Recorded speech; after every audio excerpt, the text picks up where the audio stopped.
And welcome to ChapterSkip. I'm Mark. And I'm Shaun, and we're bringing you movie reviews. With a twist. And today we're taking a look at the remake of Carrie.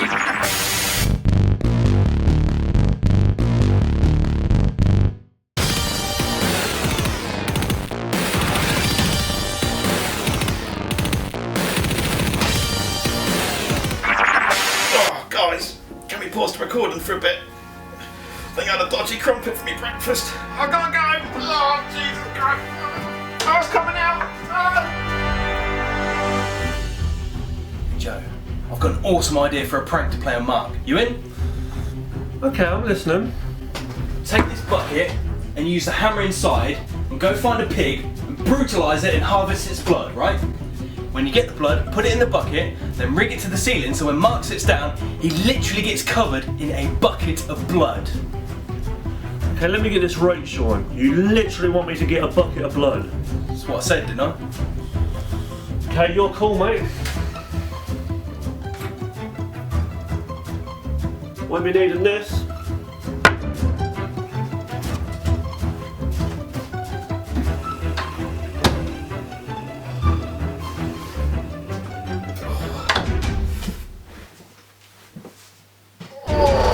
God, my ass is burning like fires of Mordor.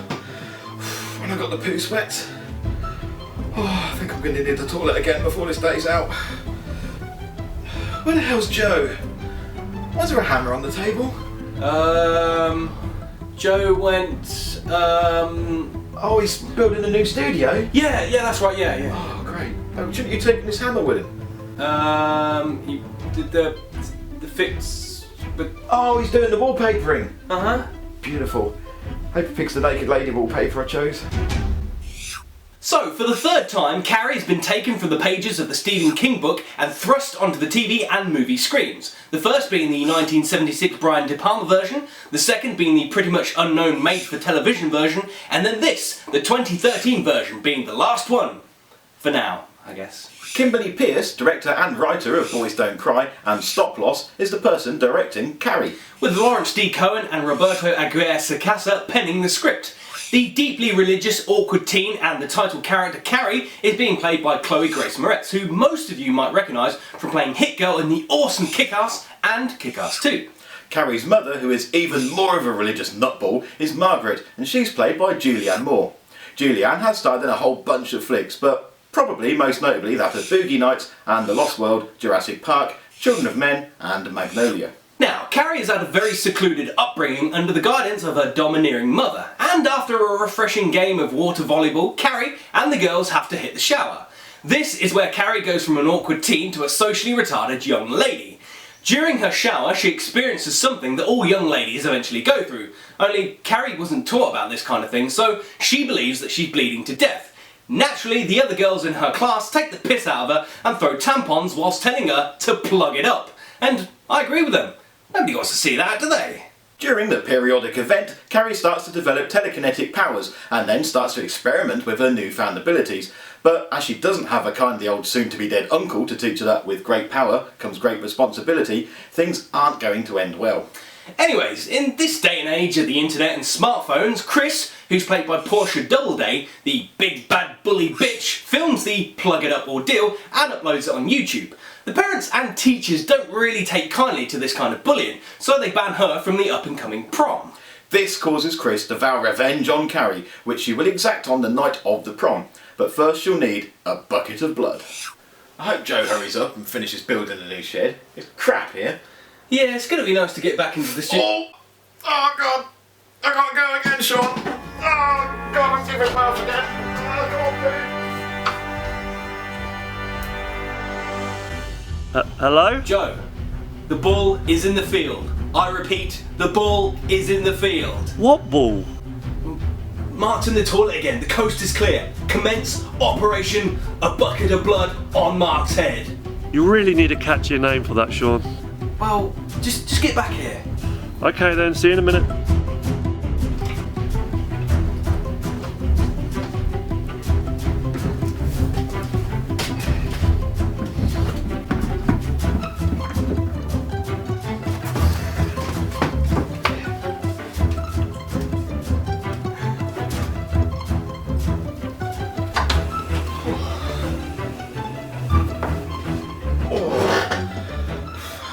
better now, guys. Oh, thanks, guys. I love this movie. Dick Miller's awesome in this.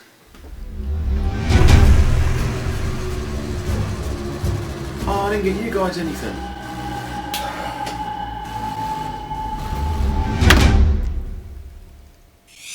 And as far as I'm concerned, that's the end of the pleasantries. Carrie is a film that didn't need to be remade. Well, most films don't need to be remade really, but that's especially true here. You see, the original film is a great movie that still works well 40 years after it was made, but one of the major problems here is that the film doesn't really work in a modern setting. In 1976, it all worked perfectly, but in 2013 it's odd that Carrie doesn't know what a period is when she has access to the internet, an enormous school library, and of course sex ed classes. Not to mention that the fact at no point has anyone from Child Protection paid a visit to Carrie's mum. Now, having not read the book or seen any of the previous incarnations of Carrie, I was going into this with some, but very little knowledge of the whole story. I came out of the experience not really feeling much different, as the movie didn't seem to invoke any kind of reaction from me at all. Now, another problem with the film that I had is that the cast aren't as good as those in the Brian De Palma original. Now, I'm not saying that there was anything bad about the acting in the movie as such, it's just that the casting was all wrong, especially when it came to that of Carrie herself. Nothing against Chloe Grace Moretz, but she just wasn't right for the role. Actually, given the blatant use of powers on display during the film that Carrie never attempts to hide, I'm doubly surprised that she hasn't had a visit from S.H.I.E.L.D., or at least a news station, or even Professor X. Yeah, I mean, I would have thought that she'd have been quite a useful addition to the X-Men, especially given that her telekinetic powers also had the added bonus of superheating metal to melting point. Banksy not getting it! Banksy not getting it! Joe, get the door!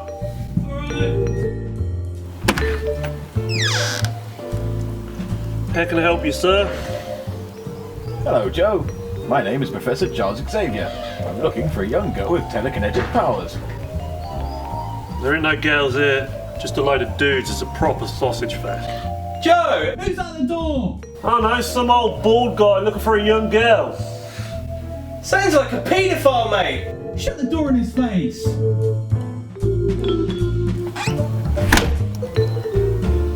Damn it, I'm never going to get any mutant poon. Looking at this as a standalone film and not as a remake doesn't help either, as the bad casting wasn't the only problem.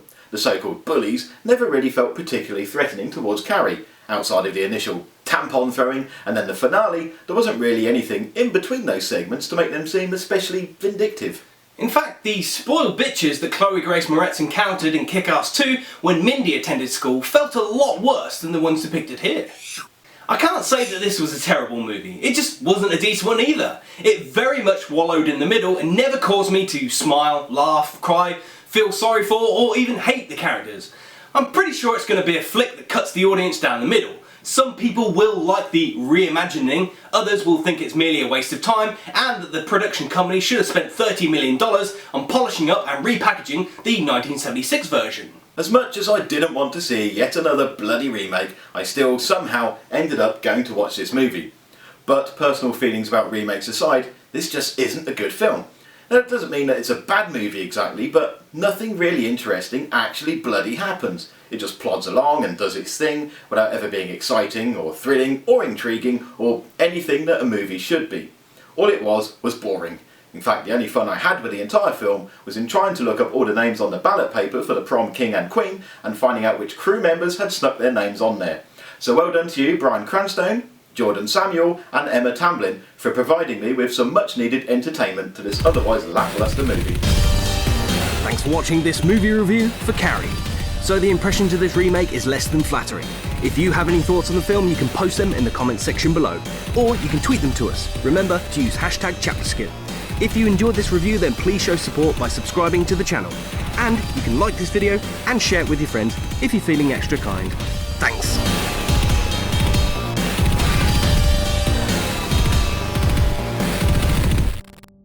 During her shower experience, she experiences an experience. And after I was going into this movie with some, but very little